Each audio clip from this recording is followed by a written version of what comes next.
మంచిది. పూర్వకాలమందు అనాది కాలమందు మరి అలాగే ఆది యందు దేవుడు భూమి ఆకాశములను సృజించాడు. ఇక్కడ మనం చూసినట్లయితే ఈ ఆది, అనాది, పూర్వకాలమందు ఇవన్నీ మనం కాంటెక్స్ట్ పరంగా చూసినప్పుడు ఈ యుగాలు ప్రారంభించబడక ముందు, అమ్మా నేను చెప్పాను కదా, మనకి ఆదాముకి ముందు కొన్ని యుగాలు అయ్యాయి. ఆదాము మొదలుకొని చివరి మనిషి వరకు ఒక యుగం. మరి అలాగే ఆ చివరి మనిషితో ఈ యుగం ముగించబడిన తర్వాత మరలా ఇంకా కొన్ని యుగాలు ఉన్నాయి. హల్లెలూయా. పాస్టర్ గారు మీరు వాక్యం ముగించేస్తే మేము ఇంటికి వెళ్ళిపోతాం అనుకోవద్దు. నేను చనిపోతే పెట్లో పెట్టేస్తే నాకు విశ్రాంతి అనుకోవద్దు. విశ్రాంతి ఇచ్చే దేవుడే తిరిగి నిన్ను ఇంకొక యుగంలో నిద్ర లేపుతాడు. దేవునికి మహిమ కలుగును గాక. మొత్తానికి మనకి రెస్ట్ లేకుండా మన ఆత్మీయ యాత్రలో చాలా లోతైన విషయాలు, నిత్య జీవములో నిన్ను నిత్య జీవ వారసుడిగా ఎందుకు చేసాడో తెలుసా? నిన్ను ఒక యుగం నుండి ఇంకొక యుగానికి ట్రాన్స్ఫర్ చేయనందుకు, నిన్ను ప్రమోట్ చేయనందుకు, నీకు బోల్డ్ పనులు ఇవ్వనందుకు. ఈ భూమి మీద నీకు ఒక పని ఏంటి చెప్పండి? మంచి చెడుల మధ్య నువ్వు చెడును ఓడిస్తూ మంచిని గెలవాలి, మంచిని గెలిపించాలి. ఈ భూమి మీద ఈ యుగంలో మీకు పని అదే. అందుకే ఏ చెట్టు పండుని అవ్వము తిన్నది? మంచి. అందులో ఆ పండులో ఏముంది? మీలో ఏముంది? ఈ రెండిటి మధ్య నువ్వు నలగాలి, ఈ రెండిటి మధ్య నువ్వు విరగాలి. ఈ రెండిటి మధ్య విరిగి నలిగి, దేవునికి స్తోత్రం కలుగునుగా, అతనిని నలగొట్టుట ఆయనకి. ఎవరిని నలగొట్టినందుకే? యేసుక్రీస్తు. మరి నిన్ను నలగొట్టినందుకు ఆయనకి ఇష్టం లేదా? ఇష్టమే. అందుకే కొన్నిసార్లు నలిగిపోతుంటావు. 3 రకాలుగా నలిగిపోతాడు మనిషి. నెంబర్ 1 ఆత్మీయంగా, నెంబర్ 2 మానసికంగా, నెంబర్ 3 శారీరకంగా. మిమ్మల్ని నలగొట్టుట కూడా ఆయనకి ఇష్టమైంది. దేవునికి స్తోత్రం. అందుకే కొన్నిసార్లు శరీరం బాగా బలహీనం అయిపోద్ది. అప్పుడు అంటాం, ఎందుకయ్యా నన్ను నువ్వు ఎంత నలగొడుతున్నావు? కొన్నిసార్లు నీ మనసు నలిగిపోద్ది. అందరూ బాగోవాలని అనుకుంటాం, కానీ ఏటో సడన్గా మనసుకి ఏటో వద్దో తెలియదు. సడన్గా కోప్పడిపోతాం, అనకూడని మాటలు అనేస్తాం. ఆ తర్వాత మళ్ళీ ఎందుకంటే నేను అసలు నేనే అన్నానా అలాగా అని మళ్ళీ మనల్ని మనం నలగొట్టుకుంటాం అన్నమాట. దేవుడికి ఇష్టమైంది నిన్ను నలగొట్టడం. నీ ఆత్మీయ జీవితంలో కూడా ఆత్మ కూడా నలిగిపోతూ ఉంటుంది, నీ ఆత్మీయ జీవితం కూడా నలిగిపోతూ ఉంటుంది.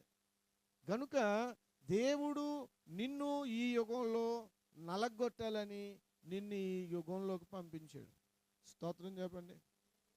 ఈ యుగంలోకి ఎందుకు పంపించాడు సారమ్మ, రూతమ్మ?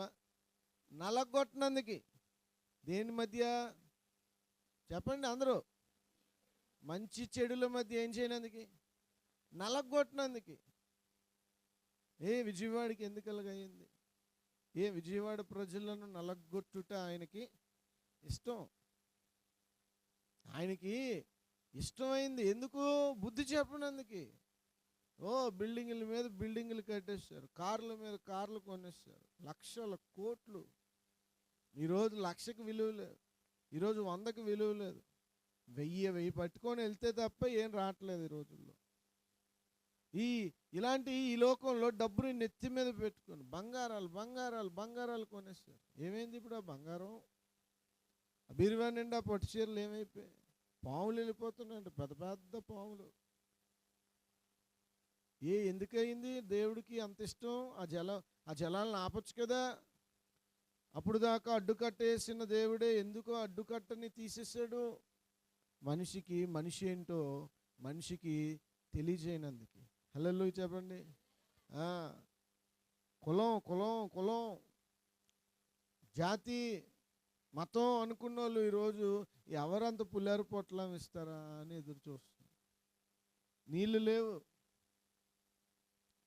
ఎందుకు నలగొట్టుట ఆయనకి ఇష్టం అని అంటే, నువ్వు ఏంటో నువ్వు తెలుసుకోవాలి. స్తోత్రం చెప్పండి. ఈ యుగంలో మరి అందుకు మనల్ని పుట్టించాడు. రాబో యుగానికి మళ్ళీ వేరే కాంటెక్స్ట్ ఉంటుంది. ఆ యుగంలో నువ్వేం చేయాలో అక్కడ ఉంటుంది, అక్కడ చెప్తాడు ఆయన. కొన్ని క్లూస్ ఉన్నాయి బైబిల్లో, కానీ ఇప్పుడు నేను ఆ సబ్జెక్ట్లోకి వెళ్ళను. గడిచిన యుగాల్లో కెరూబు అయిన దూత లూసిఫర్ పాడైపోయాడు. గడిచిన యుగాలలో దేవదూతలు అనేక మంది తొట్టిల్లారు. చూసారా? దేవునికి స్తోత్రం కలుగును గాక. హల్లెలూయా. సిగ్నల్స్ సరిగ్గా క్యాచ్ చేయాలా. బాగా రికార్డ్ అవుతుందో లేదు చూడరా. డోర్ తీసేస్తున్నాడు వెళ్ళి. ఆ పైన కూర్చో నువ్వు, చూడు అలాగా. నన్ను చూడక దాన్నే చూడు. Okay, right. ఇక్కడ మనం గమనించాల్సింది ఏంటంటే, యుగములు అసలు స్టార్టే అవ్వలేదు రూతమ్మ. యుగాలు అసలు స్టార్ట్ అవ్వలే. ఏ యుగము స్టార్ట్ అవ్వలే. లూసిఫర్ని సృజించిన యుగం స్టార్ట్ అవ్వలే. మిఖాయేలును సృజించిన కాలము ఇంకా స్టార్ట్ అవ్వలే. గాబ్రియేల్ని సృజించిన యుగం ఇంకా ప్రారంభించబడలే. ఏ దేవదూత లేరు, పరలోకం లేదు. ఇంక పరలోకమే లేదంటే ఇంక మనం అస్సలు లేనట్టే. ఆ తండ్రి ఆలోచనలో ఉంటే ఉన్నాం, కానీ మనం ఫిజికల్గా మనం లేము. భూమి లేదు. లూసిఫరే లేడంటే ఇంక భూమి ఎక్కడదమ్మా? లేదు, ఏమీ లేదు, ఏమీ లేదు. దేవుడు ఒక్కడే ఉన్నాడు. ఆయన స్వయంభవుడు కదా అమ్మా. పెద్ద పెద్ద మాటలు ఇవి. ఆయన ఎవరు? స్వయంభవుడు, సెల్ఫ్ ఎగ్జిస్టెంట్ గాడ్. ఆయనకు ఆయనే ఉన్నవాడు, ఆయనకు ఆయనే కలిగి ఉన్నవాడు. ఆయనకి అంత శక్తి ఉంది. సర్వశక్తిమంతుడు, అపరిమితమైన ఇన్ఫినైట్ గాడ్. ఆయన స్వయంభవుడు. అంతే, ఇంకేం చెప్తాను. అంత మహాశక్తి సంపన్నుడు ఒక్కడే ఉన్నాడు, ఇంకెవరు లేడు. ఆయనలో ఆయన ఒకటి అనుకున్నాడు, అరే రే, మరి నాకున్న ప్రేమ, నాకున్న మంచితనం, నాకున్న ఈ మహాశక్తి నా వరకే ఉండిపోయింది కదా. మరి నాలో ఉన్న మంచితనం, ఇప్పుడు నేను ఎంత మంచోడినో తెలియాలి అంటే బాబునండి, నేను ఎంత ప్రేమించే గుణం నాలో ఉందో తెలియాలి అంటే, నాకు ఎవరో ఒకరు నన్ను కొడితే తెలుస్తుంది. అంతేనా కాదా అమ్మా? నేను మంచోడిని నాకు నేను అనుకుంటే అవుతుందా మోహను? అవదు. నేను మంచోడిని అని తెలియాలి అని అంటే, నా ముందు ఎవరో వచ్చి నన్ను కొట్టాలా, ఏదో ఒకటి నన్ను నిందించాలి, ఏదో ఒక మాట అనాలి. అప్పుడు నాకు ఏ అవకాశం వస్తుంది? ప్రేమించే అవకాశం, భరించే అవకాశం. నా గుణగణాలు ఎదుటివారు తెలుసుకుంటారనమాట. దేవునికి మహిమ కలుగును గాక. హల్లెలూయా. కాబట్టి ఇక్కడ మనం గమనించాల్సింది ఏంటి అని అంటే, ప్రియ దేవుని సంగమా, దేవుడు తనలో తాను అనుకున్నాడు, నేనొక సృష్టిని చేస్తాను. హల్లెలూయా. నేనొక సృష్టి అనే ఒక పదార్థాన్ని చేస్తాను. ఈ పదార్థాన్ని చేస్తాను. ఈ పదార్థములో కొంతమంది జీవులను నేను పెడతాను, కొంతమంది కాదు, ఇన్ఫ్యాక్ట్ చాలా మందిని పెడతానని ఆయన తలంచారు. తలంచిన ఆయన ఏం చేశారనంటే, ఆయన అనుకున్నాడు. ఆయన ఇన్విజిబుల్ గాడ్, ఆయన అదృశ్య దేవుడు. మరి ఎప్పుడు దృశ్యమవుతాడో తెలియదు, కానీ ఆయన అదృశ్య దేవుడు. చెప్పండి. ఆ అదృశ్య దేవుడు ఏం చేశాడనంటే, నేను దృశ్యలోకాన్ని చేద్దాం అనుకుంటున్నాను కదా, కంటికి కనబడే, అందరికీ ముట్టుకుంటే తెలిసేలా, ముట్టుకుంటే ఫీల్ అయ్యేలా, కంటికి కనబడేలా ఒక సృష్టిని చేద్దాం అనుకుంటున్నాను కదా. కాబట్టి నేను కూడా కంటికి కనబడే ఒక దేవుడుగా మారుతాను అనుకున్నాడు. అర్థమైందమ్మా? కనబడే దృశ్యలోకాన్ని చేద్దాం అనుకుంటున్న అద్వితీయ దేవుడు ఆయన ఏమనుకున్నాడంటే, నేను కూడా కనబడేలా ఒక దేవునిగా మారుతాను అని చెప్పి ఆదియందు ఆదియందు ఆది సంభూతునిగా ఆయనే కన్నాడు. ఆయనే కన్నాడు. సర్వశక్తిమంతుడు కదా, కొన్ని మాటలు మనకు అర్థం కావు. ఆయనలో ఆయనే ఎలా కన్నాడండి అని మనకు అనిపించవచ్చు. కానీ ఆ సర్వశక్తిమంతుడు తనలో తానే అనుకొని ఆయన ఏం చేశాడంటే తనలో ఒక రూపాన్ని అందరికీ అందుబాటులోకి, అందరికీ లూసిఫర్తో మాట్లాడగలిగేవాడు, లూసిఫర్ని తయారు చేయగలిగేవాడు, మికాయేలు గాబ్రియేలుని తయారు చేయగలవాడు, భూమిలోకి వచ్చి భూమి నుండి మరలా తండ్రి దగ్గరికి వెళ్ళగలిగేవాడు, ఒకరిని ఆయన తయారు చేసుకున్నాడు, కన్నాడు. అందుకే దేవుడు ఈ లోకమును ఎంతో ప్రేమించి కాగా తన అద్వితీయ కుమారునిగా, చెప్పండి, పుట్టినవాని యందు. ఎలాగొచ్చాడమ్మా ఆయన? అందరు చెప్పండి గట్టిగా. పుట్టినవానిగా ఆయనను, యేసుక్రీస్తుని తండ్రి అయిన దేవుడు కన్నాడు. తనలో ఒక పరిశుద్ధముగా, ఒక మనిషి జ్ఞానానికి అంతుపట్టని రీతిలో ఆదిలో సంభవించిన వాడు యేసుక్రీస్తు. ఎప్పుడు సంభవించాడు ఆయన? ఆదిలో. అంటే దానికి ముందు లేడా అంటే ఉన్నాడు, తండ్రిలో ఉన్నాడు. కానీ తండ్రిలో నుండి బయటకు వచ్చాడు. దేవునికి మహిమ కలుగునుగా. ఒక్కడే తండ్రి కుమారుడు ఒక్కడే, తండ్రి కుమార పరిశుద్ధాత్ముడు ఒక్కడే. కానీ ఒక్కరయ్యున్న ఆయనలో నుండి యేసుక్రీస్తు వేరై, దేవునికి స్తోత్రం కలుగునుగాక. ఈ సృష్టికి, ఈ యొక్క దేవుడు చేసిన దృశ్య లోకానికి, అదృశ్య దేవునికి మధ్యవర్తి, దేవునికి స్తోత్రం కలుగును. ఆకాశానికి భూమికి మధ్యవర్తి అన్నారు కదా. ఇదే మాటను మనం ఇంకొంచెం లోతుకి వెళ్తే, అదృశ్య దేవుని స్వరూపము యేసుక్రీస్తు అదృశ్య తండ్రికి, దృశ్యలోకానికి మధ్యవర్తి. దేవునికి మహిమ కలుగునుగా. హల్లెలూయా. కలెక్టర్ గారి రూమ్ బయట ప్యూన్ ఉంటాడు. ఎవరుంటారు అమ్మా? ప్యూన్ ఉంటాడు. మనం కలెక్టర్ దగ్గరికి వెళ్ళక ముందు ఎక్కడికి వెళ్ళాలి? ప్యూన్ దగ్గరికి వెళ్తే ఆయన లోపలికి వెళ్ళి కబురు తీసుకొచ్చి మనకి చెప్తాడు. దేవునికి స్తోత్రం కలుగునుగా. అంటే యేసుప్రభుని ప్యూన్తో పోలుస్తున్నాను అనుకోవద్దు. కానీ ఆ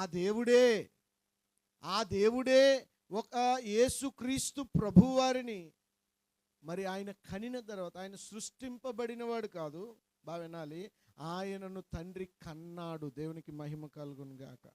ఈ కనిన యేసుక్రీస్తు ప్రభువు సర్వలోకాన్ని సృష్టించాడు. దేవునికి మహిమ కలుగునుగాక. సర్వలోకాన్ని సృజించాడు. ఒక రాయబారి, ఒక మధ్యవర్తి. యేసు ప్రభు వారు గనక తండ్రిలో నుంచి బయటికి రాకపోతే మనకి ఆయనకి సంబంధం ఉండదు. మరి మనకి సంబంధం ఉండాలి కదా. తండ్రి అనుకున్నాడు, అయ్యో నేను ఒక మంచి లోకం చేద్దాం కదా అనుకున్నాడు కదా. మరి ఆయన అనుకున్న లోకములోనికి ఆయన వెళ్ళాలా? ఆయన మరి ఆ లోకములో నుండి మరలా తిరిగి ఎక్కడికి రావాలా? తండ్రిలోకి రావాలా అని ఆయన తలంచాడు. కాబట్టి ఆయన ఒక మధ్యవర్తిని, ఒక రాయబారిని, ఒక అంబాసిడర్ని ఆయన కలుగు చేశాడు. దేవునికి స్తోత్రం కలుగును గాక. అందుకే తండ్రిని ఎవ్వరూ చూడలేదు, తండ్రి రొమ్మున అనుకున్న కుమారుడు తప్ప. దేవునికి స్తోత్రం కలుగునుగా. ఉందా యోహాను సువార్తలో మాట? తండ్రిని ఎవరు చూడలేదు, కుమారుడు తప్ప. అందుకే కుమారుడే చెప్పాలి.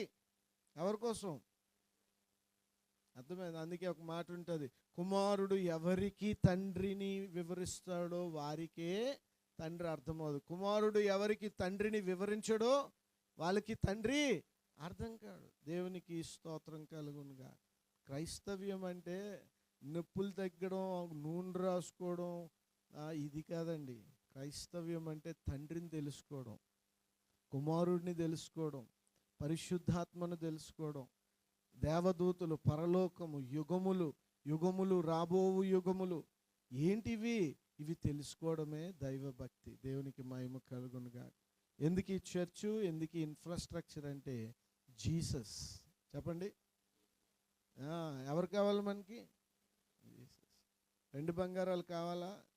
వెళ్ళండి విజయవాడలో చూడండి వాళ్ళ పరిస్థితి. పాములు దూరిపే ఆ బీరువాలో ఇప్పుడే దొంగలు రెడీగా ఉంటారు. ఆ నీటిలో కూడా వెళ్ళిపోయి బంగారాలు తెచ్చేసుకుంటున్నారు.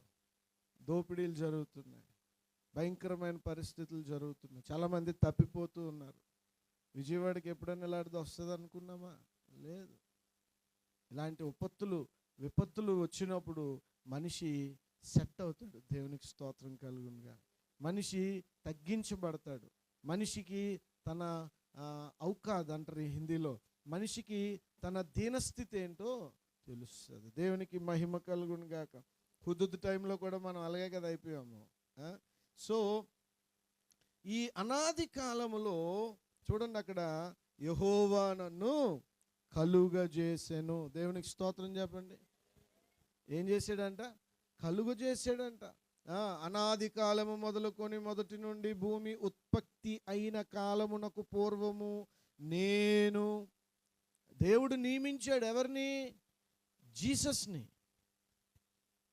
అది జీసస్ కోసం జీసస్ చెప్పుకుంటున్న మాటలేదు. సొలొమోను జ్ఞానం అని రాశాడు.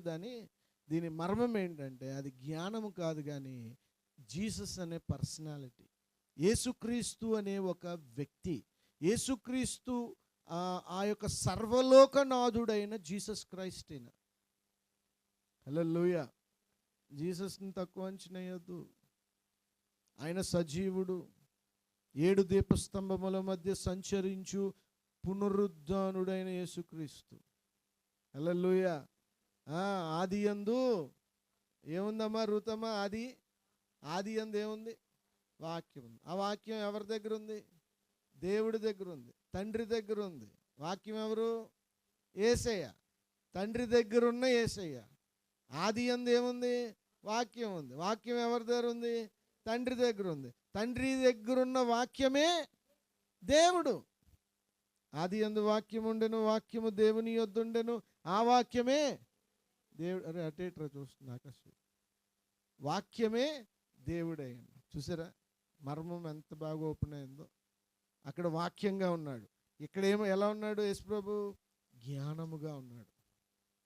అదేనా ఉంది అమ్మా? అంతేనా? జ్ఞానము ఘోషించుచున్నది. ఆ జ్ఞానం పదం తీసి ఏసే పెట్టుకోండి.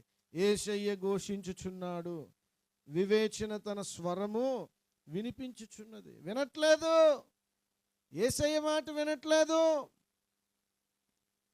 ఇంత డాక్ట్రినల్గా నేను లోతైన విషయాలు చెప్తూ ఉంటే కొందరు వినటం లేదు.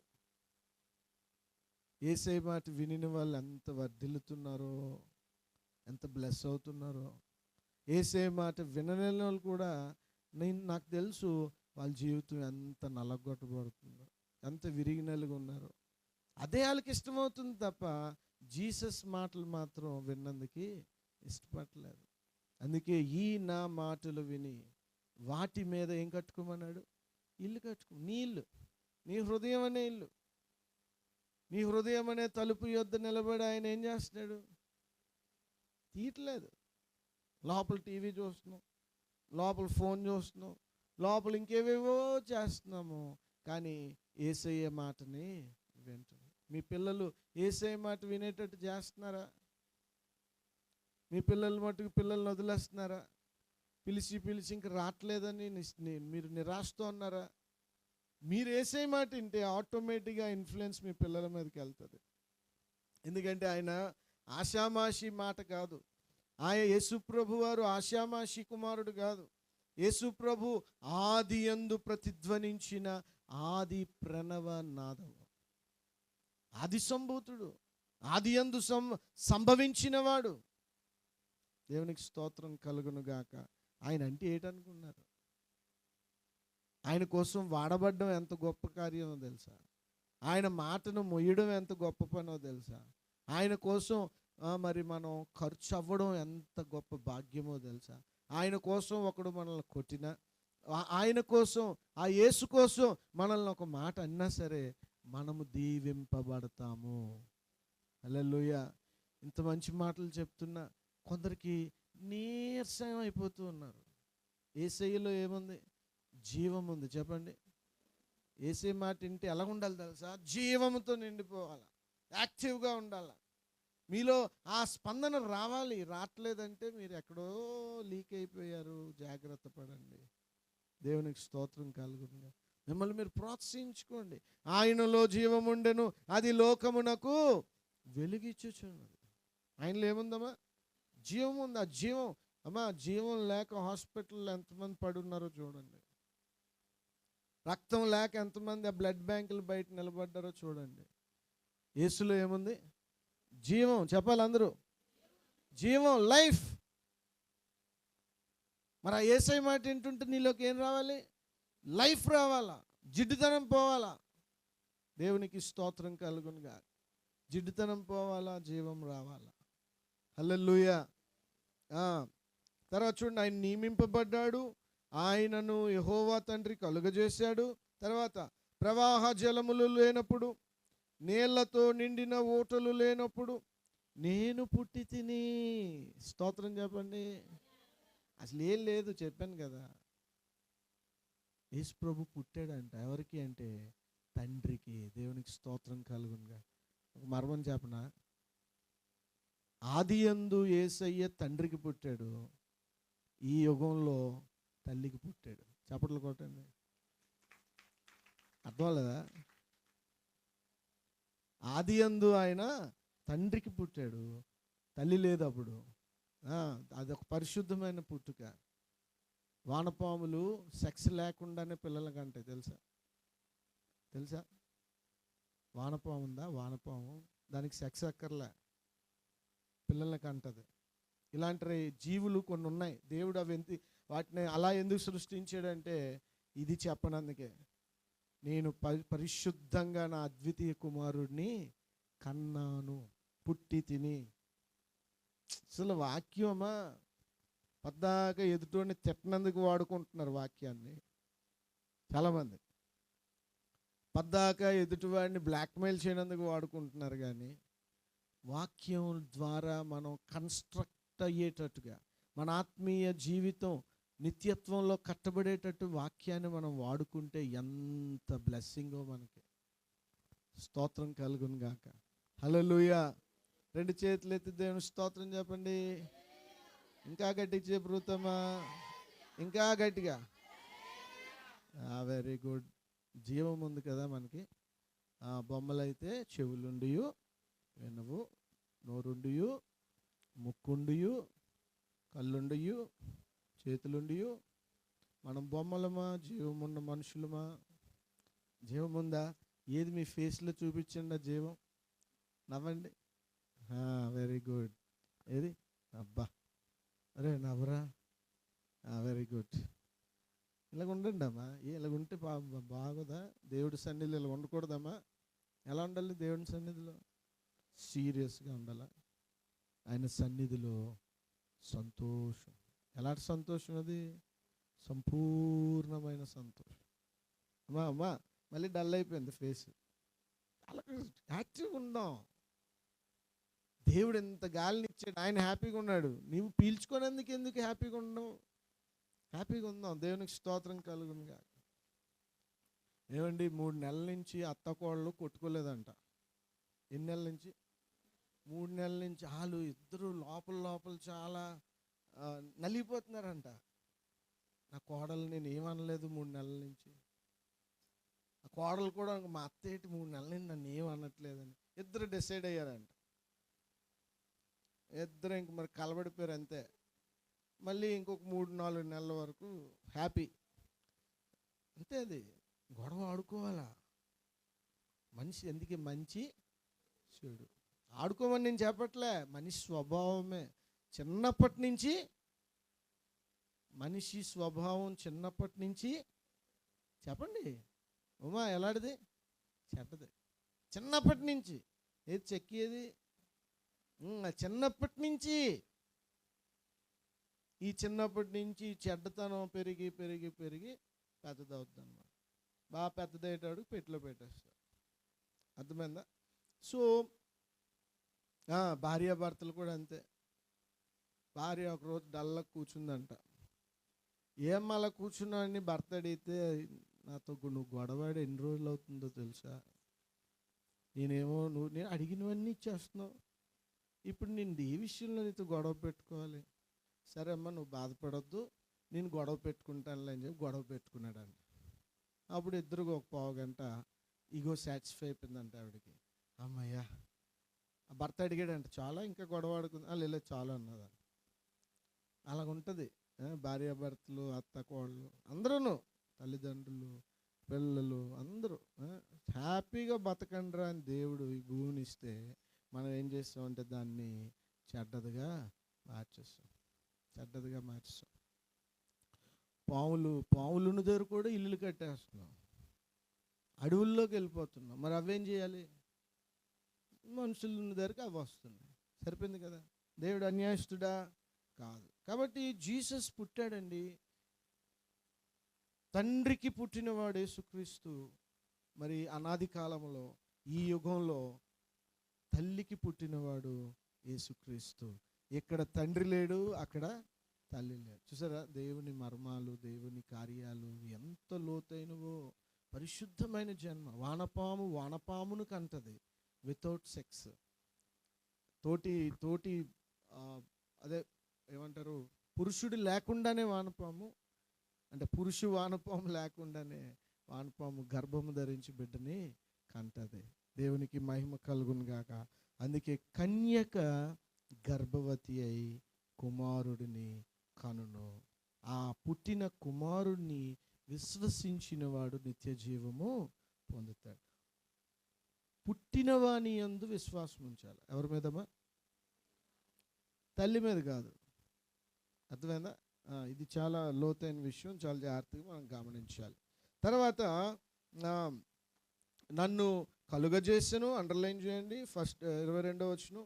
23 నన్ను నియమింపజేశాడు, అది అండర్లైన్ చేయండి. 24 నేను పుట్టితిని, అండర్లైన్ చేయండి. 25 నుంచి చదువుతున్నాను. పర్వతములు స్థాపింపబడక మునుపు, కొండలు పుట్టక మునుపు, భూమిని దాని మైదానములను ఆయన చేయక మునుపు, నేల మట్టిని రవ్వంతా సృష్టింపక మునుపు నేను పుట్టితిని. మళ్ళీ అండర్లైన్ చేయండి.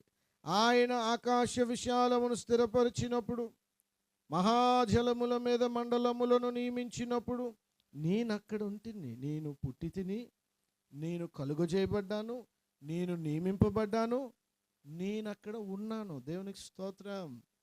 ఉండడం అంటే కలుగజేసింది ఆయనే కాబట్టి ఆయన ఉన్నాడు. హల్లెలూయా చెప్పండి. మళ్ళీ 2 చేతులు ఎత్తి చెప్పండి. హల్లెలూయా. హల్లెలూయా అంటే ఏంటి? దేవుని రాజ్యము వచ్చును గాక. చెప్పండి. ఇప్పుడు నువ్వు హల్లెలూయా అంటే ఇన్ని మాటలు వెళ్ళిపోతున్నాయి అక్కడికి. ఎన్ని మాటలు? దేవునికి స్తోత్రం, దేవుడికి మహిమ కలుగును గాక, దేవునికి ఘనత కలుగును గాక, త్వరగా నీ రాజ్యం వచ్చును గాక.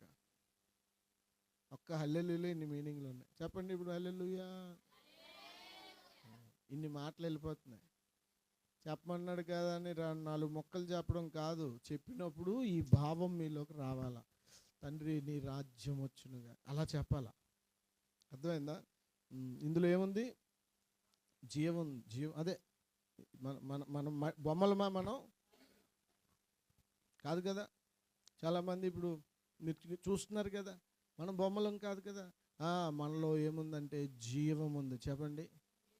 ఆ జీవం ఏం చేస్తుందంటే అన్కాన్షియస్గా ఏది పలకూడదు, స్పృహ లేకుండా, అవగాహన లేకుండా ఏ మాట పలకూడదు. మనిషి ఏది పలికినా చెప్పండి స్పృహతో, జీవముతో పలకాలి. జీవములో స్పృహ ఉంటుంది, అవేర్నెస్. అర్థమైందమ్మా? అర్థమైనట్టే ఉంది కానీ అర్థం అవ్వలేదు. రైట్. తర్వాత నేను అక్కడ ఉంటుంది, అండర్లైన్ చేయండి. నేను అక్కడ ఉంటుంది. ఆయన పైన ఆకాశమును స్థిరపరిచినప్పుడు, జలధారలను ఆయన బిగించినప్పుడు, జలములను తమ సరిహద్దులు మేరకుండునట్లు ఆయన సముద్రమునకు పొలిమేరను ఏర్పరిచినప్పుడు, భూమి యొక్క పునాదులను నిర్ణయించినప్పుడు నేను ఆయన యొద్ద ప్రధాన శిల్పినై అనుదినము సంతోషించుచు. ఎవరంట? ప్రధాన శిల్పి. అండర్లైన్ చేయండి, చేయండి. ప్రధాన శిల్పి. శిల్పి ఏం చేస్తాడమ్మా? చెక్కుతాడు. ఆలోచించేవాడు తండ్రి, చెక్కేవాడు కుమారుడు. దేవునికి స్తోత్రం కలుగునుగాక. యాక్షన్. యాక్షన్ అంటే ఒక ఆలోచనని యాక్షన్లోకి మలచేవాడు జీసస్ అన్నమాట. దేవునికి స్తోత్రం కలుగునుగాక. హల్లెలూయా. తర్వాత ప్రధాన శిల్పి అయి ఉన్నాడు. నిత్యమైన సన్నిధిని ఆనందించుచు. కుమారుడు తండ్రి దగ్గర ఏం చేస్తున్నాడు? గెత్సేమని తోటలో ఏం చేశాడు? గెత్సేమని తోటలో ఏం చేశాడు జీసస్? చెమట రక్తము కార్చి ఆయన శరీరధారి అయ్యున్న దినములలో మహారోదనతో కన్నీళ్లు విడుచుచు ఏం చేశాడంటవా? ఆనందించిన కుమారుడు ఈ భూమి మీదకి వచ్చి మనుష్య కుమారుడిగా పుట్టి, అక్కడేమో దైవ కుమారుడు, ఇక్కడేమో మనిషి కుమారుడిగా వచ్చి ఏం చేశాడంటే మన కోసం ఆయన మరి కన్నీరు పెట్టి ఏడ్చి మనకి పాపక్షమాపణ తీసుకొచ్చు. దేవునికి స్తోత్రం. ఆయన కలుగజేసిన పరలోకమును బట్టి సంతోషించుచు నరులను చూచి. జీసస్ చూడండి ఏం చేస్తున్నాడు? తండ్రి ఆలోచనలో నుంచి ఈయన ప్రధాని శిల్పిగా చెక్కిన పరలోకమును చూచి ఏం చేస్తున్నాడు? ఈయన ఆనందిస్తున్నాడు. డాడీ ఎంత మంచి సృష్టి చేసావు, my father, my heavenly father, నువ్వు ఎంత మంచి సృష్టిని చేసావు, ఎంత బాగుంది పరలోకం. కట్టిన వాడిని, సృష్టించిన వాడిని నేనైనా, ఆలోచన నీది కదా. చూసారా? నువ్వు ఆలోచన చేయకపోతే నేను చేయలేను కదా. అప్పుడు తండ్రి అంటాడు, నేను ఆలోచించినా నువ్వు చేయకపోతే. కరెక్టే కదా? రెండు ఉన్నాయా అమ్మా? తండ్రి కుమారుడు అంటున్నాడు, ఫాదర్ వాట్ ఆలోచన, ఎంత బ్యూటిఫుల్ డ్రాఫ్ట్ చేసావు డాడీ, ఎంత బ్యూటిఫుల్గా ప్లాన్ చెప్పావు డాడీ. తండ్రి అంటాడు, ప్లాన్ నేను చెప్పాను కానీ నువ్వు చేయకపోతే. సో తండ్రి ఏమో కుమారుడిని మహిమపరుస్తున్నాడు, కుమారుడేమో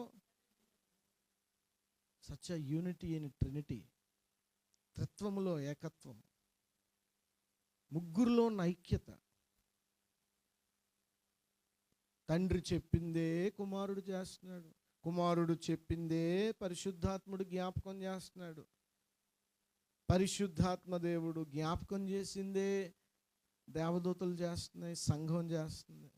ఈ చైన్ ఎక్కడ మిస్ అయినా, అందుకే అంటాడు భార్య భర్తకి లోబడవలను, భర్త యేసయ్యకి లోబడవలను, యేసయ్య తండ్రికి లోబడి. ఇది స్ట్రక్చర్ అండి.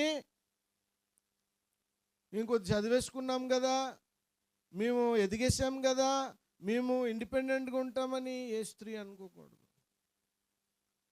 నా భార్యను నేను ప్రేమించును, నాకు ఫుల్ గర్వం ఉంది, నేను గర్వంగా బతుకుతానని పురుషుడు అనుకోకూడదు. స్ట్రక్చర్ ఇది.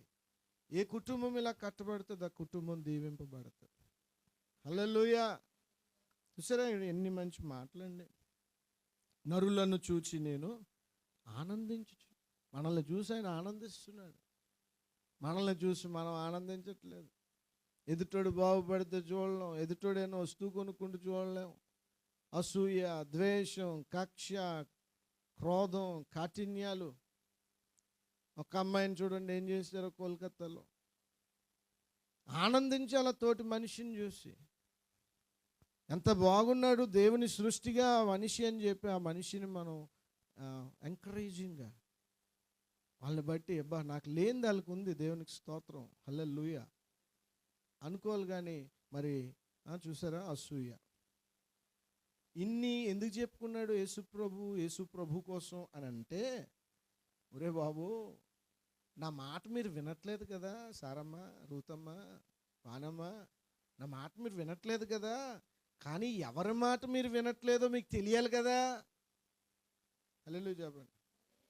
ఎవరి మాట మీరు వినట్లేదని అంటే, అన్నీ చేసినప్పుడు ఉన్నవాడిని మాట వినట్లేదు. తండ్రి చేత కలుగజేసిన వాడి మాట నువ్వు వినట్లేదు. తండ్రి చేత నియమింపబడిన వాని మాట నువ్వు వినట్లేదు. జాగ్రత్త అని చెప్తున్నాడు. అందుకే అక్కడ చూడండి, కావున పిల్లలారా నా మాట ఆలకించుడి, నా మార్గములను అనుసరించు వారు ధన్యులు, ఉపదేశమును నిరాపరింపక దాన్ని అవలంబించి జ్ఞానులై ఉండండి. అనుదినము నా గడప యొద్ద ఎంతమంది కనిపెడుతున్నారో ఉదయం లేచి రాత్రి పడుకునే ముందు ఉందా అనుభవం? ఏ పని చేస్తే ఇంకా ఆ పనే, అందులోనే డబ్బు డబ్బు డబ్బు డబ్బు. ఇప్పుడు ఎంత ఉంది? 10 లక్షలు కూడబెట్టామా? 20, కొన్ని 30, 5 లక్షలు ఉన్నోళ్ళు చేయొద్దండి ఫిక్స్డ్ డిపాజిట్. 1,00,000 ఇది దీనిక పెద్ద పోజు. దేవుని సంగమా, ఆయన గడప యొద్ద మనం ఏం చేయాలంట? కాచుకోనండి. యేసయ్య ఏం చెప్తాడో ఈరోజు 8వ తారీఖు యేసయ్య ఏం చెప్తాడు? రేపు 9 లెగ్గానే గడప యొద్ద, అయ్యా నేనైతే ఇంకెలాగుంటానంటే నిద్దట్లో కూడా మాట్లాడంట. కొన్ని నాకు నీ గురించి అర్థం అవట్లేదు, నాకు స్మార్ట్ టీవీ లాగా నా కళ్ళలోకి వచ్చి చూపించు అంటాను. అడిగినప్పుడల్లా వచ్చాడు, మనల్ని ఊరిస్తాడు. ఏం చేస్తాడమ్మా? ఊరించి ఆయన కనపడతాడు. దేవునికి స్తోత్రం కాదు. ఆయన ముఖదర్శనం ఈ లోకంలో అన్నిటికంటే శక్తివంతమైనది. నువ్వు బంగారం కొనుక్కోవడం గొప్ప కాదు, నువ్వు బోల్ డబ్బులు సంపాదించడం గొప్ప కాదు, నువ్వు ఇల్లు కట్టుకోవడం గొప్ప కాదు, కానీ అవే కదా గొప్ప.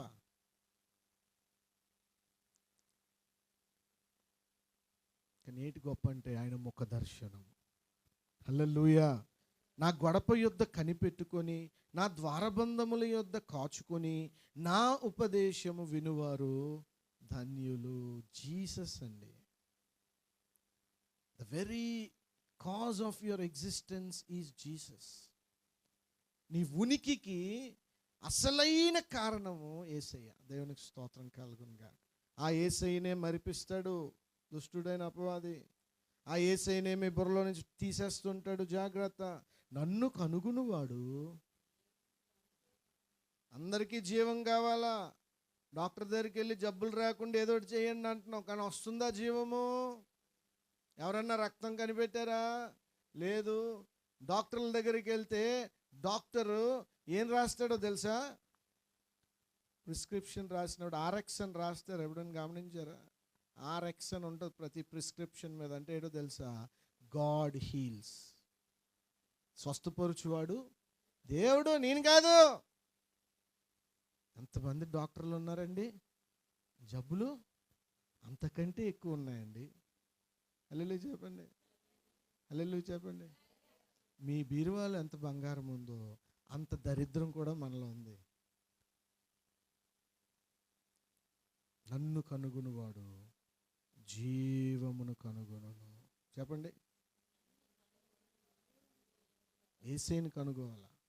అక్కడ నన్ను అని తీసి యేసయ్య పెట్టేయండి. యేసయ్యను కనుగొనువాడు లైఫ్, జీవం, ఎటర్నల్ లైఫ్. ఈ భూమి మీద కూడా మంచి లైఫ్. దేవునికి స్తోత్రం కలుగునుగా. యెహోవా కటాక్షము వానికి కలుగును. తండ్రి కటాక్షము ఆ వ్యక్తికి కలుగుతుంది. ఏ వ్యక్తికి? యేసుని కనుగొనిన వ్యక్తికి. తర్వాత నన్ను కనుగొనని వాడియు తనకే హాని చేసుకును. నా యందు అసహ్యపడు వారందరూ. ఈరోజు యేసయ్యను తిడుతున్నవారు, యేసయ్యను వద్దనుకుంటున్నవారు, యేసు దేవుడు కాదనుకుంటున్న వారు ఒకరోజు మరణముతో స్నేహం చేస్తున్నారనే సంగతాలకు తర్వాత అర్థమవుతుంది. ధనవంతుడు ఆ లోకంలోకి వెళ్ళిపోయాడు. ఆ లోకంలోకి వెళ్ళిపోయి అగ్నిలో కాలుతూ ఉన్నాడు. మరణాన్ని స్నేహించాడని అప్పుడు అర్థమైంది.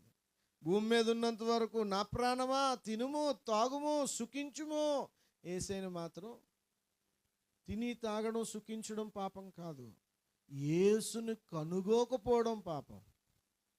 హల్లెలూయా చెప్పండి. యేసయ్యకి ఇచ్చి నిన్ను హ్యాపీగా తినమంటాడు. ఎందుకంటే నరులను చూచి ఆయన నిన్ను చూసి ఆయన హ్యాపీగా ఉన్నాడమ్మా. నువ్వు మాత్రం నీకు హ్యాపీ. పందొంపుల సందులోకి వెళ్ళినప్పుడు హ్యాపీ, సిఎంఆర్లోకి వెళ్ళినప్పుడు హ్యాపీ, ఖజానా జ్యువెలర్స్లోకి వెళ్ళినప్పుడు హ్యాపీ, ప్రమోషన్ వచ్చినప్పుడు హ్యాపీ, మంచి సినిమా చూసినప్పుడు హ్యాపీ. కానీ ఆయన నిన్ను బట్టి హ్యాపీగా ఉన్నాడు. దేవునికి స్తోత్రం. హల్లెలూయా. ఆయన యేసునందు విశ్వాసం ఉంచకపోతే నువ్వు దాన ధర్మాలు చేసిన, చాలామంది దాన ధర్మాలు చేస్తున్నారు. పేదలు ఎప్పుడూ ఉంటారమ్మా. పేదలు నువ్వు ఇచ్చే కొద్ది పెరుగుతారు. ఈ రోజుల్లో యాక్టింగ్ పేదవాళ్ళు ఎక్కువ ఉన్నారు. ఎవరు? యాక్టింగ్ పేదవాళ్ళు. ఇస్తున్నారు కాబట్టి వాడు మంచి బట్టలు వేసుకోడు. వాడు ఎప్పుడు నలిగిన షర్టు, నలిగిన ప్యాంటు, చిరుగులు కనపడేటట్టు, అంటే చూడడానికి సమాజానికి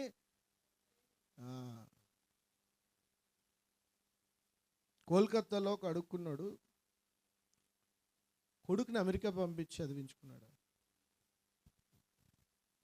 ఈటిడి కథ అని బ్యాక్గ్రౌండ్ ఎంక్వైరీ చేస్తే బ్యాంక్లో 15 crores క్యాష్ ఉందంట. ఎన్ని కోట్లు? ఎవరు? అడుక్కున్నాడు. పేదవాళ్ళు ఎప్పుడూ ఉంటారు. ఇంకా ఎంత దరిద్రం అంటే తల్లిదండ్రులు ఉండి కూడా పిల్లల్ని అనాథలని చెప్పి అనాథాశ్రమంలో పెంచుతున్న దౌర్భాగ్యులు ఎందరో ఉన్నారు. వీళ్ళని చూసి దేవుడు, రే ఎంత నీచమైందా, పిల్లల్ని కూడా తిండి పెట్టి పెంచలేవా? నాకు తెలిసిన వాళ్ళు ఉన్నారు, అనాథలు అని చెప్పి సంస్థల్లో జాయిన్ చేసి ఈ అనాథల పిల్లల మీద సంస్థలు బ్రతుకుతూ ఉన్నాయి. కానీ ఒరిజినల్గా 2-3 నిజమైన అనాథ పిల్లలు ఉంటారు. చారిటీ చెయ్యాలి, కానీ ఎక్కువ చేయకూడదు. అందుకే యేసుప్రభు అంటే నిజంగా ఆకలిగున్నోడికి అంత అన్నం పెట్టు, నిజంగా దప్పిగున్నోడికి అంత నీళ్ళు, నిజంగా వస్త్రం లేనివాడికి వస్త్రం ఇవ్వు, నిజంగా ఏ తప్పు చేయకుండా చెరసాల్లో ఉన్నవాడిని వెళ్ళి పరామర్శ, తప్పు చేసినోడైనా ఆడు పశ్చాత్తాపడితే వాడిని కూడా వెళ్ళి పశ్చాత్తాపడేటట్టుగా మనం వెళ్ళి పరామర్శించమని చెప్తారు. కాబట్టి ప్రియ దేవుని సంగమా, నో జీసస్ నో లైఫ్. యేసు లేకపోతే ఏది లేదు. ఆయన తండ్రి యొక్క అద్వితీయ కుమారుడు. అందరం తలలోంచి కళ్ళు మూసుకుందాం. ఎవరన్నా ఒకరు ప్రార్థన చేయండి.